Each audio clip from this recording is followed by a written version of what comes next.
सबको नमस्ते। संसद के पहले सत्र में एनडीए गवर्नमेंट एक नया बिल लाने जा रही है, डिजिटल इंडिया बिल। ये बिल यूट्यूब पे लगाम लगाने के लिए है।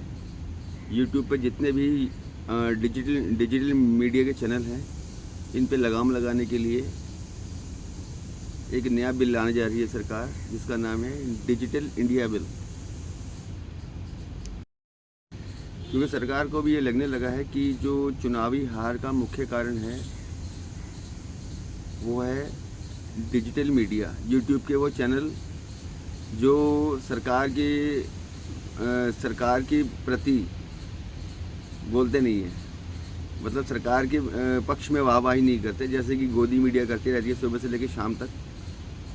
ऐसे ही जो डिजिटल मीडिया के चैनल हैं, लाइक रवीश कुमार जी हो गए, ध्रुव राठी हो गया, अभिषेक शर्मा जी हो गए, अजीत अंजुम जी हो गए, 4PM हो गया, बहुत सारे ऐसे डिजिटल मीडिया के चैनल हैं जो सरकार के पक्ष, जो सही बात करते हैं, जो सत्ता पक्ष से सवाल करते हैं। एक्चुअली क्या है, गोदी मीडिया तो सत्ता पक्ष से सवाल नहीं करता भाई, सवाल तो उसी से किए जाएंगे ना जो सत्ता में बैठा है। जवाबदेही तो उसी की होगी ना जो सत्ता में है।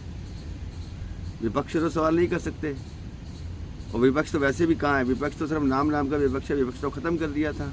हाँ, अब इस चुनाव के बाद विपक्ष थोड़ा सा नज़र आ रहा है, स्ट्रॉन्ग विपक्ष जिसे हम कह सकते हैं। तो अब तो सवाल उनसे भी बनेंगे, सवाल बनने भी शुरू हो भी गए होंगे और बनने शुरू हो भी गए हैं, ऐसी कोई बात नहीं है।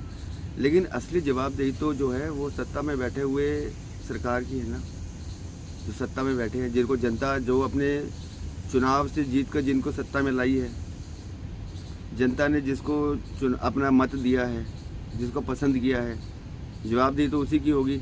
तो सवाल भी तो फिर उसी से किया जाएगा।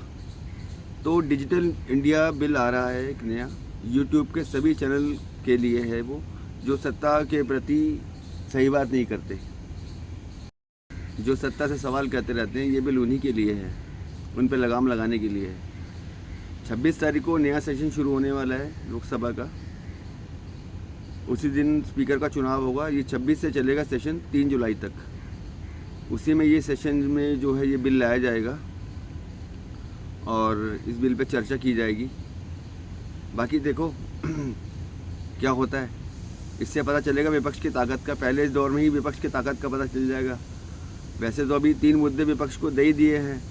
पहला जो दिया है मुद्दा वो है अपना शेयर मार्केट में जो घोटाला हुआ है 30 लाख करोड़ का, जिस दिन रिजल्ट आए थे उस दिन। एंड घोटाला है या नहीं है वो तो क्या नाम है, जब इसके बारे में जब छानबीन होगी तभी समझ में आएगा, तभी पता चलेगा। इसके लिए जांच तो होनी चाहिए ना, इसके लिए कोई कमेटी तो बैठे, विपक्ष शायद उसकी मांग कर सकता है। और नीट के बच्चों का एग्ज़ाम, ये बहुत ही ज़्यादा ज़रूरी विषय है, क्योंकि इसमें देश के 24 लाख बच्चों का भविष्य दांव पे लगा हुआ है। बच्चे 24 लाख नहीं है, बच्चे 24 लाख परिवार अगर उनके जोड़ेंगे तो तकरीबन यही बच्चों के परिवार के साथ संख्या 1.5 करोड़ बनती है। तो उनका भाई भविष्य दांव पे लगा है, उनकी आवाज़ भी संसद में उठेगी। और जो एक अभी ट्रेन हादसा हुआ है उसके बारे में भी उसके विषय में भी चर्चा होगी संसद में, इस बिल के ऊपर। ये जो सत्र है संसद का बहुत अच्छा जाने वाला है, एंटरटेनमेंट वाला होगा। अब इससे पता चलेगा विपक्ष की ताकत का। एंड अभी जो सरकार चुनकर आई है जो पूर्ण बहुमत में नहीं है, उसका भी पता चलेगा कि उसका भी जो स्वभाव है विपक्ष के प्रति कैसा रहता है, जनता के प्रति कैसा रहता है, उसमें कुछ सुधार आया कि नहीं आया। क्योंकि पिछले 10 सालों से सरकार जो है वो सिंगल हैंड थी, मतलब फुल मेजॉरिटी में थी, फुल पावर के साथ थी। लेकिन अभी जो है मेजॉरिटी में नहीं है। तो देखते हैं सरकार का भी जो है स्वभाव कैसा रहता है विपक्ष के प्रति एंड जनता के प्रति, संसद के प्रति। जैसे कि पिछले 10 सालों में देखा तो सांसद मतलब विपक्ष की कोई इज्जत ही नहीं है, छोटी छोटी बात पर सस्पेंड कर दिया जाता है उनको। और पिछले सत्र, आखिरी सत्र जो था संसद का, उसमें 150 सांसदों को निष्कासित कर दिया गया था। इस बीच जो है 3-4 जो है बिल उन्होंने पास कर लिए थे अपने, तो वो भी जो है देखने को मिलेंगे कि इस बार क्या ताकत है विपक्ष की।